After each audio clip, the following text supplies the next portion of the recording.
Picking seed corn. Look at the mud on the tires. Are you kidding me?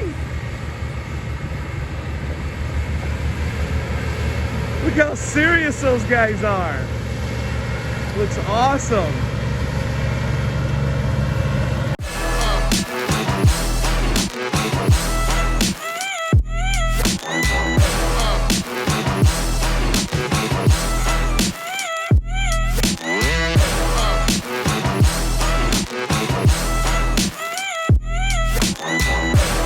Hey y'all, how's it going? As you saw yesterday, seed corn harvest has begun.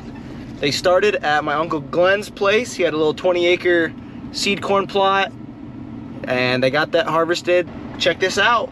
Look what we got up here at the shop. It's the big dog. The S790. There it is. Tracy's washing his truck. Looking good. Bucky did a quick inspection on that yesterday, going through, write down a list of everything that needs replaced and needs done. It is August 30th. We are getting ready for harvest. Beans are starting to turn yellow.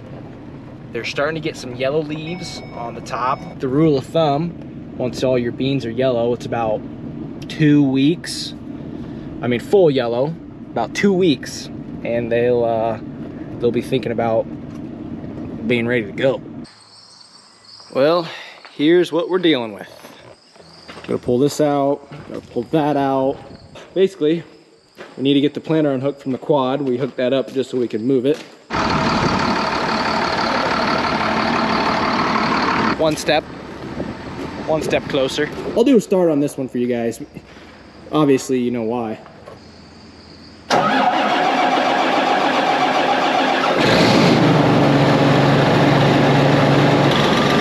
Gets old. Ah, the old 85-20. Yep. 86-40. Still have it. Might have somebody interested. Now, it's not always green paint around here. Come on.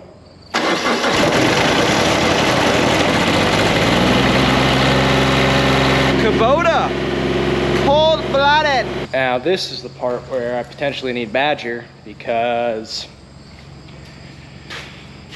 starter's bad on the 96-20. There's probably like a 10% chance it'll start. If not, I'll be sitting here twiddling my thumbs till he gets here, because I also need to hook up the ripper. But guess what? This is blocking the ripper. Who are the geniuses that put this in here? Oh yeah. It was me. What do you think, big guy? Ah! Yeah, that thing is toast. You hear that? That's the sound of an engine.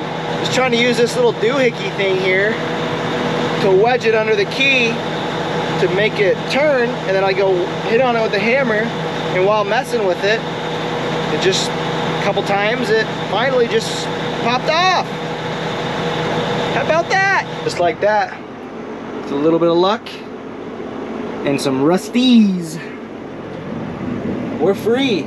Just when you think you have it all figured out, you know what you're gonna do, something unexpected happens. It's not really that big of a deal, but I was gonna move the ripper with the 84-20, but something's missing there. I can use the 94-30 to move it, or I can use the 86-40. I'm thinking 94-30. Planter tractor 2023. Got the behemoth hooked up. Honestly, it went smoother than I thought. Yeah, this tractor is leaking something somewhere. Oh, thing is monsters. Got the quad unhooked. Got this thing hooked up there. Got it backed in here. Got the planter unhooked. That was a little bit of a challenge. Hey, it's Bucky. What's up? Let's go work on some prayer. Woo! Finally! The amount of preparation just to get to the point where you actually are going to get something done. Got my fancy sun visor down. It's actually working really good right now. How many hours on this girl? 3180. I think we got it around 2200. This will be going on its third fall. Master Mechanic Bucky. Shucks. He's back. Look at that brand new starter. Hey, that one doesn't have scuff marks like that one. Yeah, it's also been sitting ready to put on since last fall. Oh, really? Yeah. At least it's in a decent spot, right?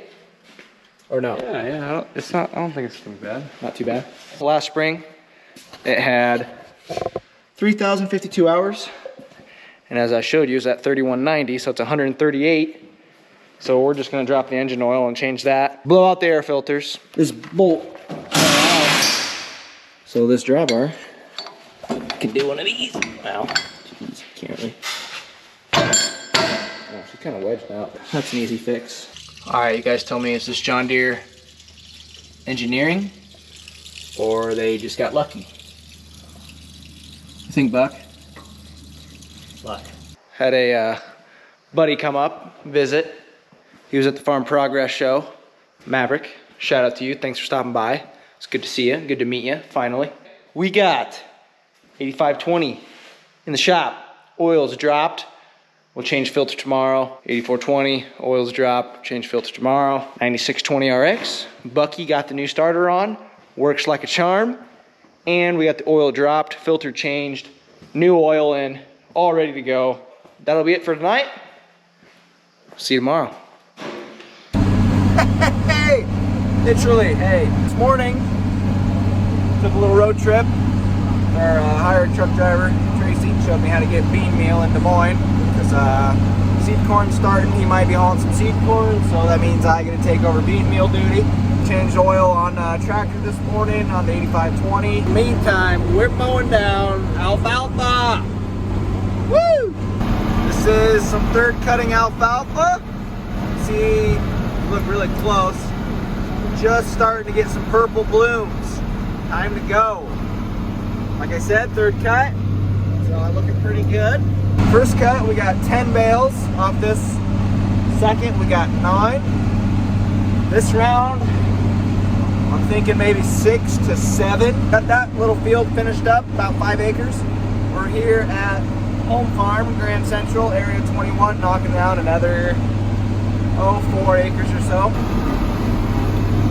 This stuff is a little bit thicker. This is the first year of alfalfa here, and it's been producing really good.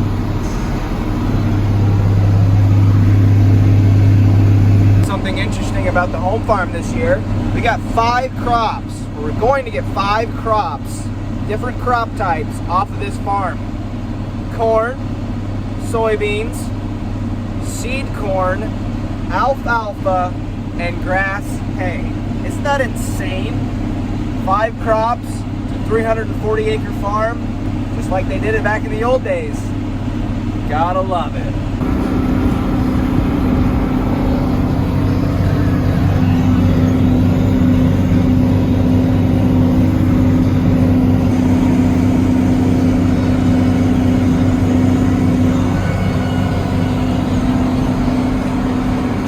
Buster and I are out here the next day doing some second cut grass, some of our bigger waterways.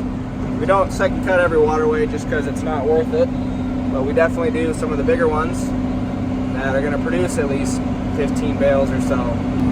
Hammering down 2 mowers at a time. Goes pretty quick. All right, YouTube. Today's tractor project. Devin Decker got the oil changed on the quad in the 85. Just finished up the 84. Just letting it let the oil settle, and I'll top it off. This spring, these 2 couplers here on the 8520 started just spewing oil out when Dad was planting. I just told him to have him switch it. That's where his vac was on, one of his vac motors. So we just switched that with number 2 for the markers because he doesn't need training wheels anymore. He got along through the rest of spring just fine. So we're finally getting to replace them. So I thought I'd take you guys along for the journey.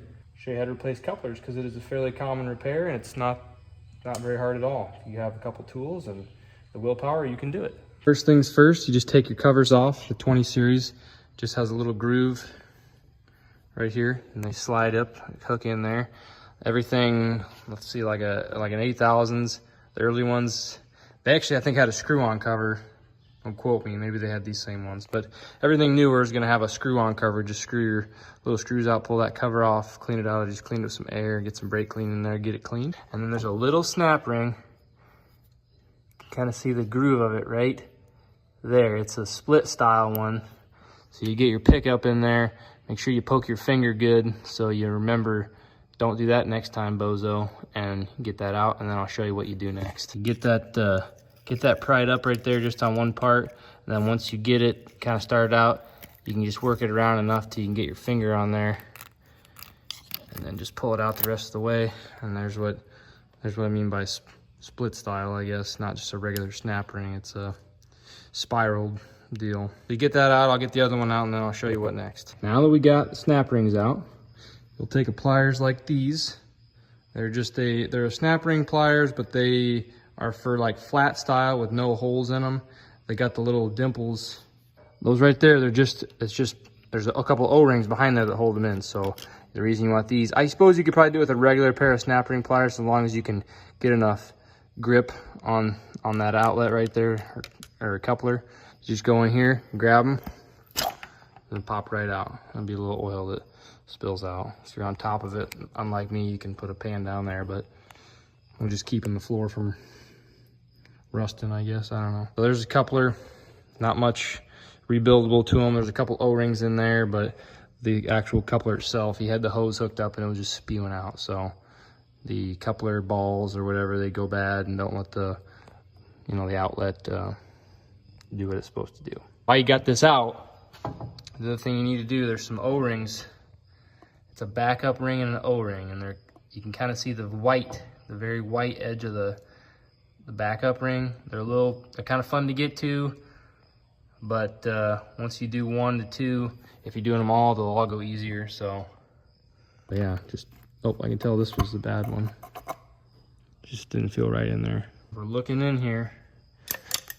You just take your pick. You can see it when you're actually looking, but there's a white backup ring.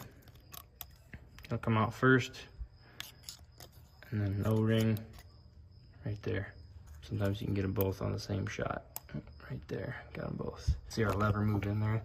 That's right there, is just helping. It helps assist release the coupler.